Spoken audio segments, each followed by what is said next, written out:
ఉదికు Uppal road మొత్తం పెద్ద పెద్ద పొక్కలతోని ఎక్కడికక్కడ ఆగమాగం చందన అయి ఉన్నదని బండ్ల మీద పోయేటోళ్ళు, బస్సులలో పోయేటోళ్ళు, ఆటోల్లో పోయేటోళ్ళు ఆలస్యమైనా సరే కానీ ఆ పొక్కలలో గూలబడుకుంటా కుదేసినట్టు అవుతున్నా కానీ పోతుంటే ఊరోనికి ఊరాపతుంటే ఊసుగాన్లోనికి దోమలాపత అన్నట్టు జనం ఎట్లుంటే మాకెందుకు, మాకు లీడర్లే ముఖ్యమా అన్నట్టు ట్రాఫిక్ పోలీసులు ఉప ముఖ్యమంత్రి మల్లుబట్టి విక్రమార్క సార్ వస్తుండని ఇట్లా నడమలనే రోడ్డు మీద బండ్లను మొత్తం ఎక్కడికక్కడ ఆపేసిరట.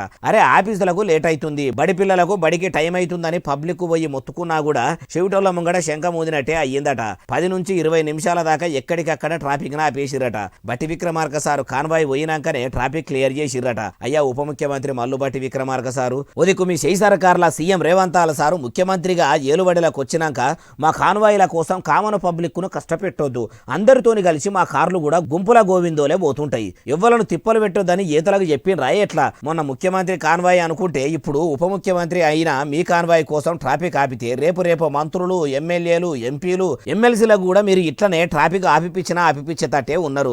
లీడర్లు ప్రజల కోసం తిప్పలు పడాలి కానీ లీడర్ల కోసం ఇట్లా ట్రాఫిక్ ఆపి ప్రజలను తిప్పలు పెట్టుడు ఏంది అంటుర్రు ఏ ముచ్చటిన్నోళ్ళు.